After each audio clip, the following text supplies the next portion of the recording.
જામનગર મહાનગરપાલિકાની ચૂંટણીમાં ભાજપનો પ્રચાર જોરશોરથી ચાલી રહ્યો છે। મંત્રી રીવાબા જાડેજા આ ચૂંટણી પ્રચારમાં જોડાયા છે। વોર્ડ નંબર 1માં ઉમેદવારો માટે રીવાબાએ મત માંગ્યા। વોર્ડ નંબર 1 જે કોંગ્રેસનો ગઢ ગણાય છે। કોંગ્રેસના કોર્પોરેટર માત્ર ચૂંટણી સમયે જ દેખાતા હોવાનો તેમનો આરોપ છે। કોંગ્રેસના ગઢમાં ભાજપને જીત અપાવવાની રીવાબાએ અપીલ કરી છે।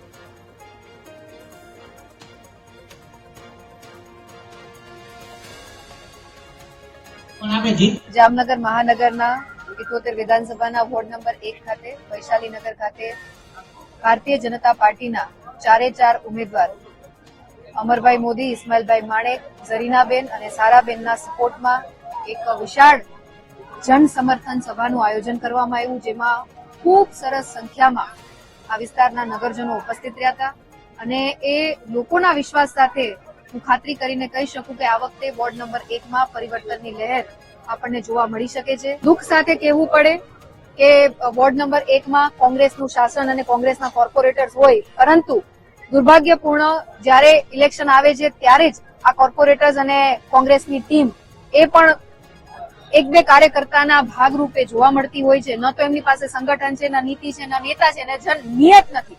ત્યારે આ વખતે વોર્ડ નંબર 1માં વિકાસની લહેર, પરિવર્તનની લહેર ક્યાંક જોવા મળે એવું દેખાઈ રહ્યું છે અને મને આશા છે, મને વિશ્વાસ છે કે 4 ઉમેદવારો જંગી લીડ સાથે આ વખતેના આ સ્થાનિક સ્વરાજના ઇલેક્શનમાં જીતશે એવી હું આશા વ્યક્ત કરું છું।